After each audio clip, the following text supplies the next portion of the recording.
podcast excellence since 2005. This is the King of Podcasts radio network, kingofpodcasts.com. The Bloodline is still stuck in the desert. Woo! Hey, this is the Nature Boy Ric Flair, and believe it or not, whether you like it or don't like it, learn to love it, because you have to listen to Wrestling is Real. It is the best thing going today. Woo!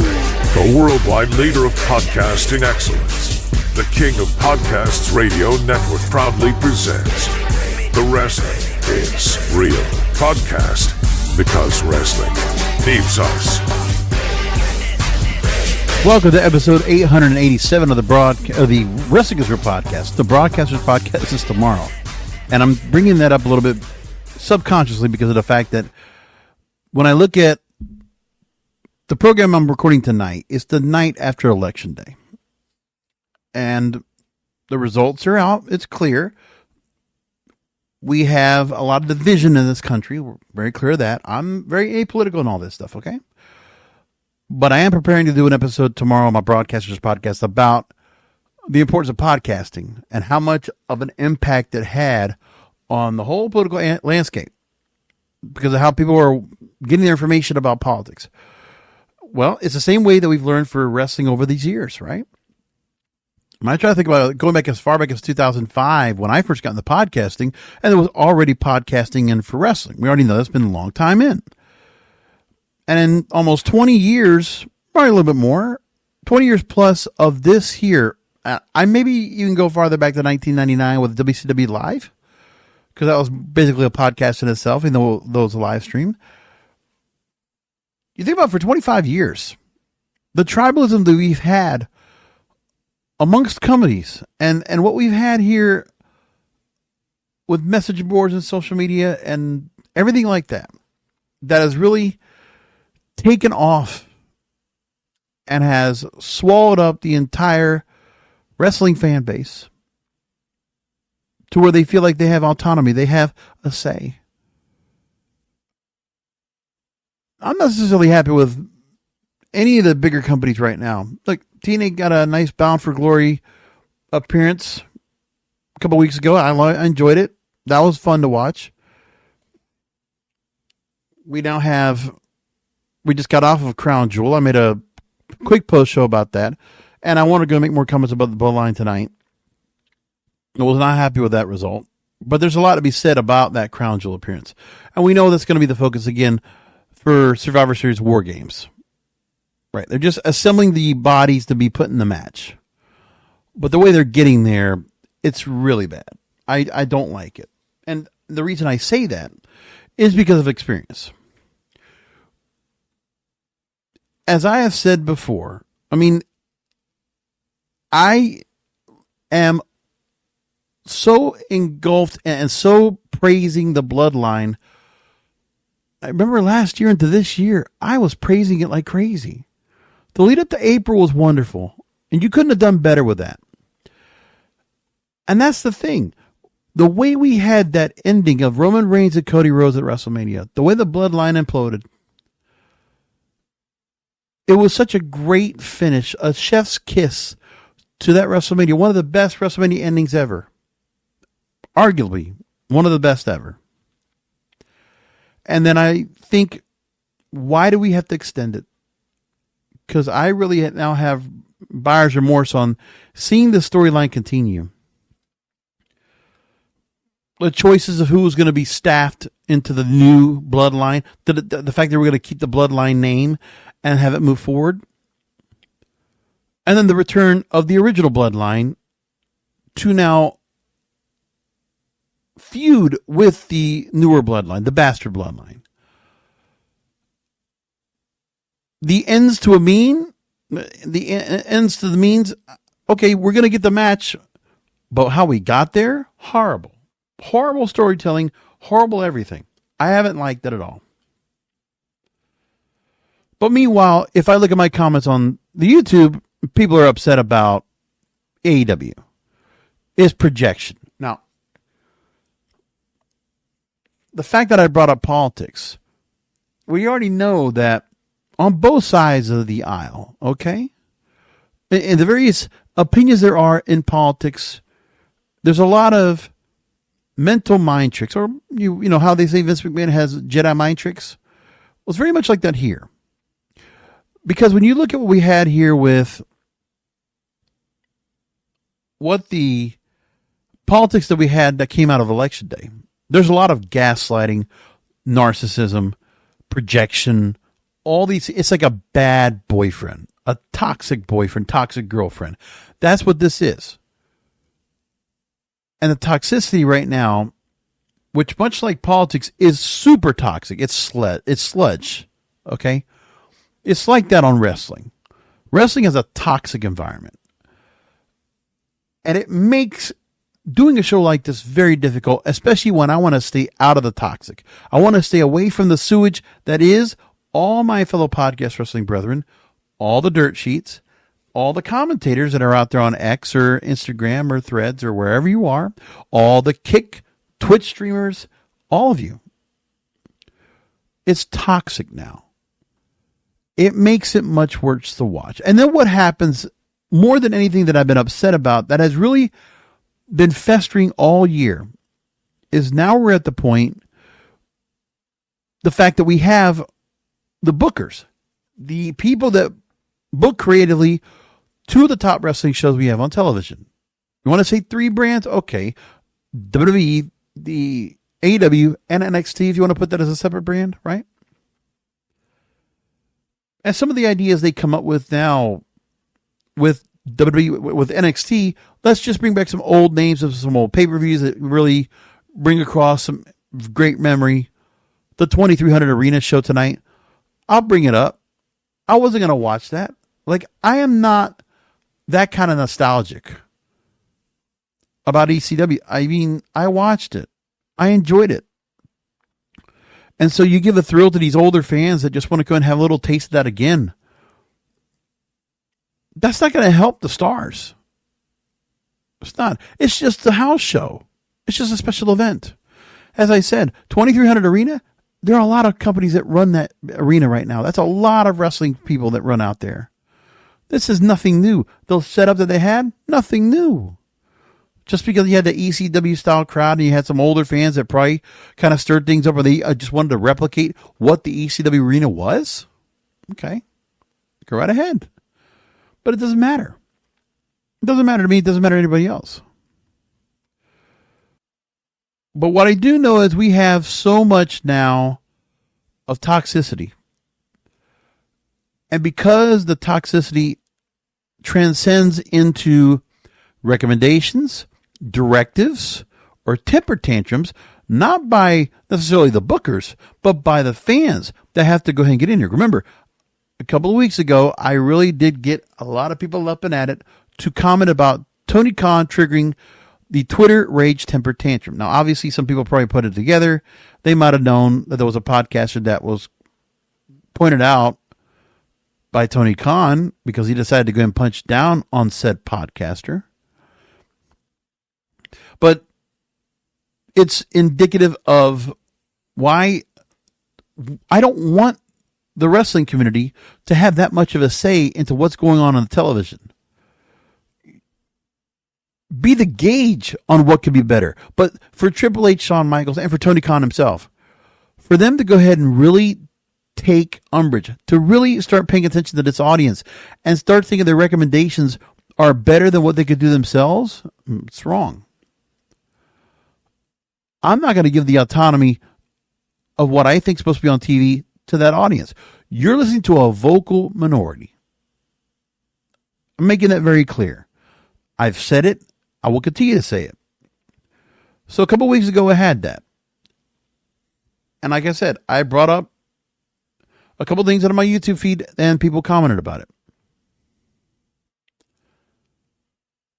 To where one guy named former _ employee says, "You're full of crap." And he spells of IF. Okay. David Dexter Gaming commented about the Tony Khan triggers the Twitter rage temper tantrum story. And remember, those are comments all about AEW. Because I hear and see more commentary, more criticism of AEW. Meanwhile, WWE and NXT deserve the same. But the toxicity isn't so much that the commentaries out there about there's criticism of the brands. That's nothing new. The marks are going to do that. But it's the fact that they think they know so much better than everybody else. And that they insist now that they think they have this inflated ego amongst themselves, that their voice and their ideas matter. And God forbid if you don't listen to them. Okay, said podcaster is example one. He's a role model doing that. He echoes what all the other marks out there do. So we're going to criticize the one brand because we feel like they betrayed us. And then we're going to tell the other brand, well, we support you and you need to do this and this and this. And they'll say everything else is good and that you should have this person here, this person here. But it's only under a WWE echo chamber, under a bubble that they have, because they don't really pay attention to the fact of what other events are going on, because it's within a click. It's like you can't talk about other organizations or other people that people are not aware of unless they have come through WWE. And if you talk about AEW, you got to talk about it as like the redheaded stepchild. David Dexter Gaming writes, literally the only reason to watch AEW over the last year is so that when we are laughing along with Jim Cornette later in the week about what a shitty show it was and how bad the performers are, we witnessed the bullshit firsthand, so it makes Jim Cornette even more funny if we have seen Dynamite. Orange Cassidy and Jack Perry and the Bucks and the Dark Order and Sasha or Mercedes Moné are killing AEW right now, and Tony Khan is an idiot and he keeps putting them on TV. Tony doesn't understand the difference between good wrestling and bad wrestling. When I watch AEW right now, tonight's Dynamite, run of the mill. They're running through the motions. Like they have storylines in here, but they're not being told well either. The storylines leading up to Full Gear, yeah, they're kind of missing right now, the mark. Absolutely. And I could give two shits about what's going to happen with the head-to-head between both of these shows. Okay, we're going to go ahead and comment about they're both going to be sub 600 or 600,000 viewers. And they're never going to get more viewers after this. Let me tell you, you had NBA basketball tonight. You might have had football. I don't know if college football was on tonight. And you also have to consider that the election coverage. The fallout from that has got people kind of completely sidetracked. I know I was. But I mean, I even don't care about the ratings, because the one thing is I'll bring up the ratings, sure. But it's to make a point. Like when I brought up last week the ratings for NXT, that they dropped below 600,000. And while Dynamite had a little bit better of a rating, who cares? They've been stuck around 600, 630,000 now or whatever for a while. And whatever competition there is, they're still kind of sustaining. Meanwhile, Raw and SmackDown at 1.4 million viewers last week is concerning. Because when I keep seeing those drops, I don't know if they come back. And sure, do we want to say that they're all tape shows? Because the tape shows, I'm sure, right now are going to be affected. Okay? I get that part.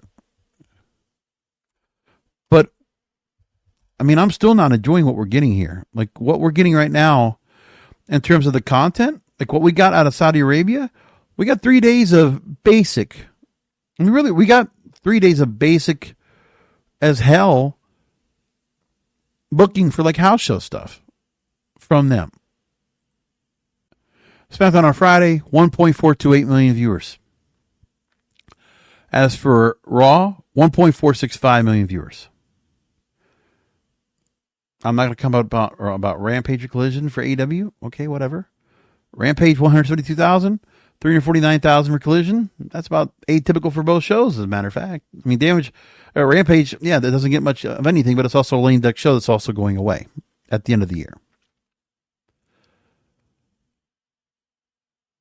But right now, we're getting the consistent 1.4. We're not getting 1.5 at all. Now, we know that for They did have some issues because they were trying to go up against Monday Night Football, and that was the Buccaneers and the Chiefs that went to overtime, by the way. So the game was close all the way through. Nobody was pulling away from that. And that game pulled 20 million viewers across all their networks.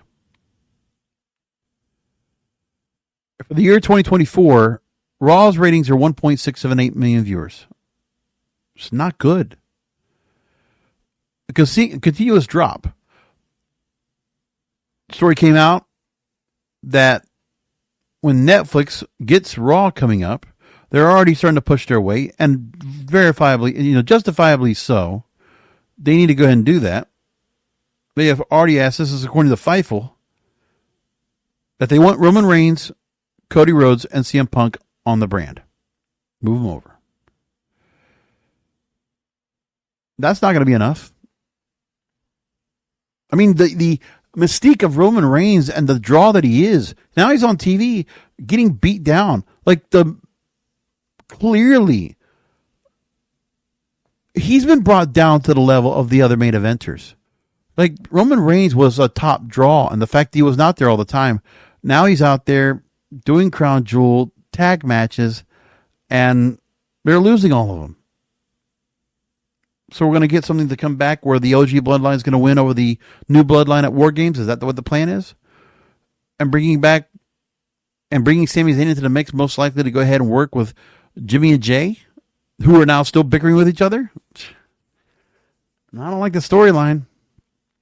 And that's your best storyline of all. We saw what the pay-per-view looked like. It was a one-match show. I didn't think about the women's tag team match. The Crown Jewel Championships, those were irrelevant. I mean, the fact you have to go ahead and have Gunther lose to Cody Rhodes, like we have to have the champion versus champion and have that happen. You have to have a winner. That sucks.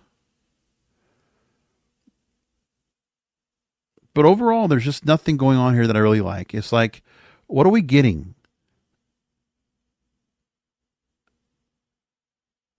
And I just want to figure out, everybody's enjoying more about complaining about everything. Meanwhile, the TV shows for WWE and AEW are suffering right now. Their ratings have gone down this year. They have. Because if we look right now, for SmackDown, remember, all year long, 2.1 to 2.5 million viewers. With a couple of times they got up to 2.6 leading up to WrestleMania. And then just this consistent downward trend was just worse than before. Like before going over to USA and seeing the drop of that, a couple of times getting just barely above 2 million. And only staying around 2 million on the way out from Fox to USA. And ever since, drop 1.7, 1.72, 1.5, 1.6, down 1.378, 1.418. It's down to 1.4. That's it. USA, the move to USA now has caused a drop to the audience even more. There will be an erosion of audience from people going to watch on USA to Netflix. Watch out for that. The only thing you could hope for if you're WWE is that the Netflix audience will sample WWE and get something out of it. But to give the people on Netflix, this is the thing you got to think about. When they go over there, all right, a story like the Bloodline that they had that ran for 4 years, everything they did with that, with Jay constantly being filled like a stepchild to Roman Reigns, the whole setup of that, the Sami Zayn honorary Uso stuff. Now he's Sammy Uso. Horrible. Jimmy and Jay having bickering with each other, having their whole fallout. And then the setup now with the new Bloodline. Like, do you think that this storyline we've had since April, right? From the point that Solo Sikoa decided to go mutiny and start bringing in the Bloodline of his own and start taking out Jimmy and Jay, and Paul Heyman and breaking down that bloodline. Look, for them to go ahead and take over the bloodline among the surrounding members. No, Sami Zayn a part of that. So you get the Usos to go and go down. And then you go and take out Paul Heyman. Like, we're supposed to be very impressed by what they did there to take the bloodline over. And then with Roman Reigns, he wasn't even there.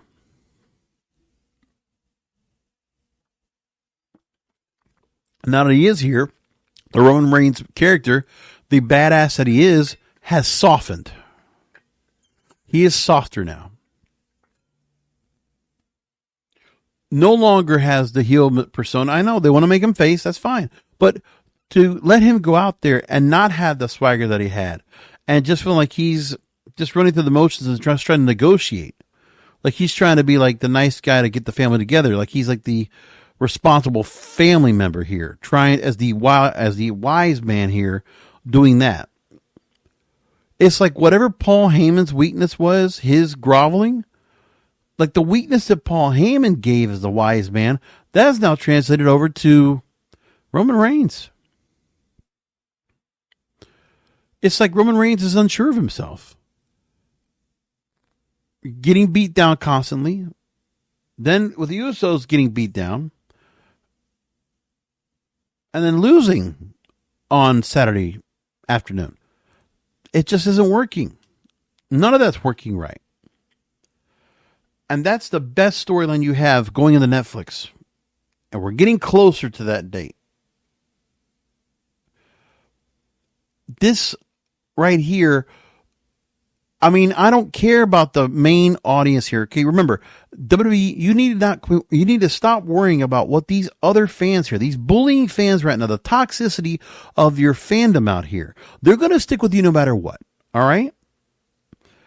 You don't have to pay attention to them, placate to them, give in to every little demand or gripe or complain or pouting that they give you.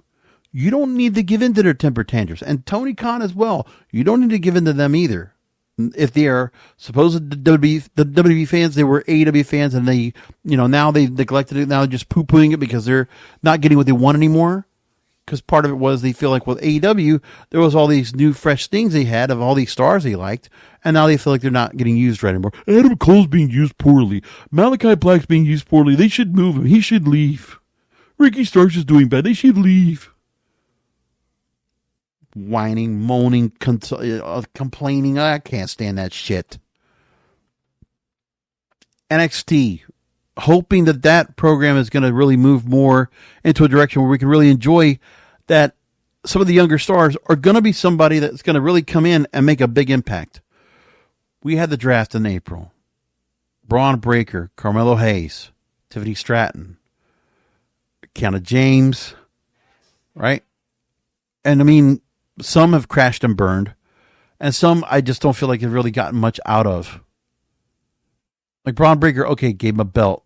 Carmelo Hayes, he's been in mediocrity, and he's just kind of like lost in the whole mix. Tiffany Stratton, Money in the Bank winner, great. We'll wait and see when she gets the cash in. But she's still relevant and still important, of course. And then who else? I mean, who else do we have out of that? What, the Creed brothers in American Made? No. I mean, the NXT brand and what they're doing right now, they're not building any stars that are going to come in and they're going to make a big impact.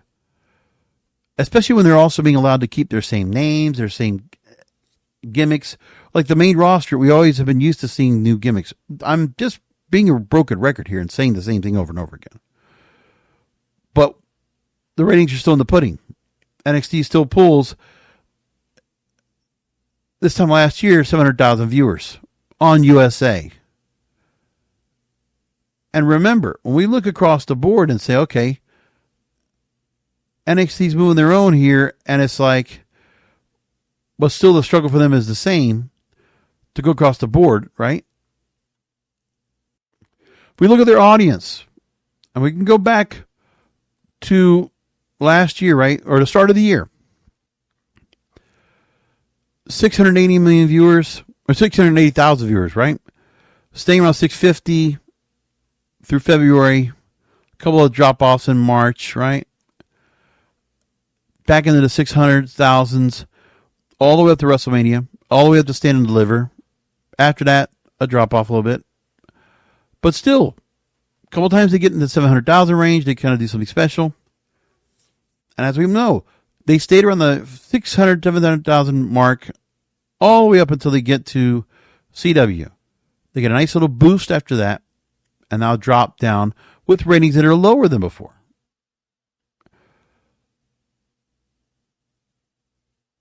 And also a different direction for that show. Like, okay, 2300 Arena. So the 2300 Arena show, in their show tonight, sure, you had some of the stars that were in this. But then you also had to go in and incorporate a lot of ECW originals that were going to take up TV time for other stars. Because that's what they were going to do. You got Bubba Ray Dudley with Trick Williams going up against Ethan Page and Ridge Holland, right? You got Don Marie out there. You got Rhino out there. Jordan Grace now returning back into the fold. Still is, and then when I see Jordan Grace come in and I hear people, she's going to be great in NXT or Raw. Like, because you're projecting the fact you think, oh, but I'm going to be able to be responsible to say that Jordan Grace is going to come to the WWE, right? I mean, you just assume that. Okay, they got a pretty crowded roster of NXT right now. They still got to try to push Julia, Stephanie Vaquer, Zarya, Kalani Jordan, right? You still got to go work on those stars you're trying to build up. But, I mean, I don't know. You got Jada Parker, you got Lash Legend, Jakar Jackson. I mean, come on. There's a lot going on. And nobody's really making the point about, like, there's a crowded roster there, and why Julia and Stephanie Vaquer are down here. Move them up to the main roster. Like, right now, you already have some depletion on the women's roster as we speak. And a lot of the same stars you've had up there. I mean, they took out Tegan Knox, got rid of Indy Hartwell. Then you have some other stars you got through there that have just been out there for too long.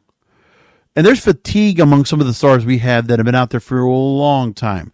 Now you got Miz working with Wyatt Six. And then you have all these other stars coming in. Oh, here we go.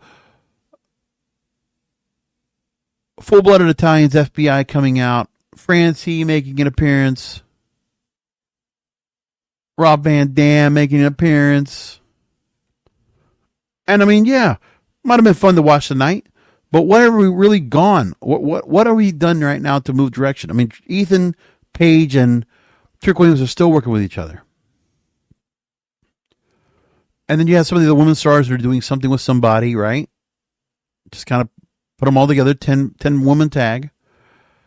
But, like, again, lack of creative, lack of direction, very watered down basic storylines with no real heat, no real creativity, nothing with emotional investment at all.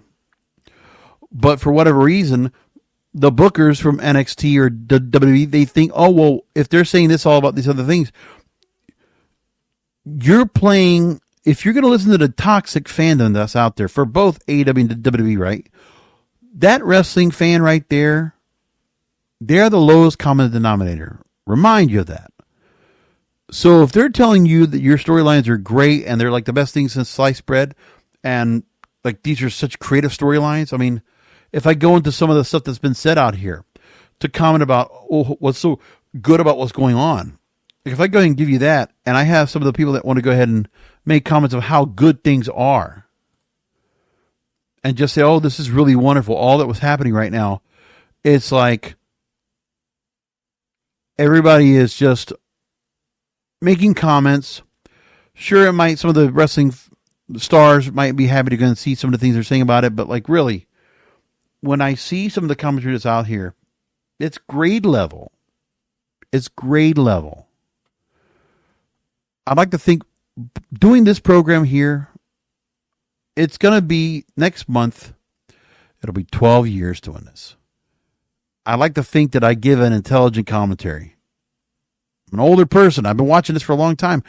And I think that some of my commentary works really well. It does. I think it does. because I always look at everything from a larger scale view, 30,000 foot above the ceiling, right? Kind of thing, up in the air, just so I can figure out things. Well, look, I'm not going to get into the TV results. I could just be sounding like a broken record again if I keep going with it. I'm just going to just leave it out. Take a week off on that. And also remember, coming up, I'm going to start doing some best of content that's going to really go ahead and encompass everything that's been going on right now and this ongoing downward trend of wrestling. When we were on such an upswing at the start of the year, we'll go ahead and chronicle it. In a couple of different episodes, a couple of different parts. The best of wrestling 2024. We'll go through that. We'll play clips. You'll hear what I'm talking about. But in the meantime, a couple of stories that did come in that I want to go ahead and address right now. So there's a lot of talk that AEW next year, they're going to new production trucks and with a lot more technology into it. And they're also going to go and change the presentation of the shows, make a more sports style presentation in arena, keep the live audience entertained. So there's going to be some more things they'll probably add to it. Who knows what that will be, but that's coming up for them. A story that was kind of interesting to me about the fact that we see a couple of major players, longtime employees in WWE that, very vocal figures and also, backstage, very recognizable. Bruce Pritchard and Michael Hayes taking a temporary leave for personal reasons. Dave Meltzer first reporting the news. Hayes is going to be out for personal issues. Pritchard's absence is a family emergency. No connection between both of them taking time off. And that WWE wants to emphasize that it's not a case of the old guard being moved out. They'll be brought back. That's it. But now they're not going to have those voices to come in and help contribute to what's going on with what they're doing with the television, especially leading up to Netflix. I don't know if that's good or not. And Booker T was on his reality wrestling. His reality wrestling is one of the participants in the new WWE ID program we talked about last week, which is helping independent talent with certain expenses, get them on a path to WWE. And Booker T was on his Hall of Fame podcast and described what was going on with this ID program in regards to his promotion. He says that this program like this, being able to be mentored, guided in a full-time business, thinks it'll only be beneficial to somebody that's seriously thinking about working at the next level. Now, if they just want to do independent wrestling and they want to do backyard wrestling and they just want to play wrestler, there's a lot of places to do that. But a program like this ID program is going to be for the elite guys and girls out there that want to partake on this journey. So if they're a certain caliber, what are those ramifications that these independent wrestlers make it up to that level of this particular program? I don't know. There's a lot of talent that's going into that company. But are they doing anything with it? I don't know. I don't know if we're getting much out of it at all, if we are. We'll find out about it. We'll see what happens. I'm just not happy with any of this. It's getting really hard to be befuddled by some of the decisions being made on the booking decisions on all the programming that we have. You don't like it. And then on top of that, it's to get us into these pay-per-views that we have, and hopefully we're going to get something good out of it. Everybody's struggling to go and do storylines that will build up to pay-per-views. It's going across the board. So the end of the month, we'll have Full Gear coming up November 23rd. And so far, they have matches scheduled. AEW World Title, Jon Moxley versus Orange Cassidy. For me right now, I have not been able to get much traction that interests me of this whole deal with Jon Moxley and his mutiny. They move so slow on it. It's kind of just going autopilot. It needs to go somewhere. Mercedes Moné and Crest Statlander for the TBS title. You have Private Party will be defending in a fatal four-way for the tag team titles. MJF, Adam Cole, Broderick Strong. I'm guessing Outrunners and FTR and somebody else will be in that tag team title picture. But right now, there's a setup where Adam Cole's trying to set up a three-way so that either him or Roderick Strong could beat MJF to take down what's going on there. Jay White versus Hangman Page. That's been set up for that. Quite a bit for a storyline from there. Okay. And Swerve Strickland versus Bobby Lashley. I'm not really too caught up in what they're doing right now. I'm not necessarily impressed with the Full Gear card and the build so far. I'm just not. And Survivor Series, pretty much the same thing. We know we'll get the Bloodline will be in a Survivor Series storyline. We'll figure that out coming up pretty soon. Other than that, I'm just not impressed with any of it at all. But I also am not to the point where I'm going to go ahead and start making comments like, oh, Tony Khan needs to do this. Triple H needs to do this. And I know because I got fans and I got, I have subscribers and I can sell merch. Okay? You're just owners of your own content. But you control your own content. Why are you so concerned of trying to get, not just criticizing the wrestling that we love, but feeling like you need to go ahead and stick it to the companies, stick it to the wrestlers. I don't want to do that, but more than enough people want to go and get caught up, and they enjoy doing that. They really get a thrill out of doing that. All I see is I get pay-per-views that I'm just not impressed by. Usually AEW gives me a good pay-per-view. Some of these WWE pay-per-views have been a little bit, lackluster because of what they want to build and what they're going to do with it. And you hope that the audience is going to go ahead and build it up and make it better. Anyway, we'll leave it there. Come back next week to the Wrestling Gizmo podcast because wrestling needs us.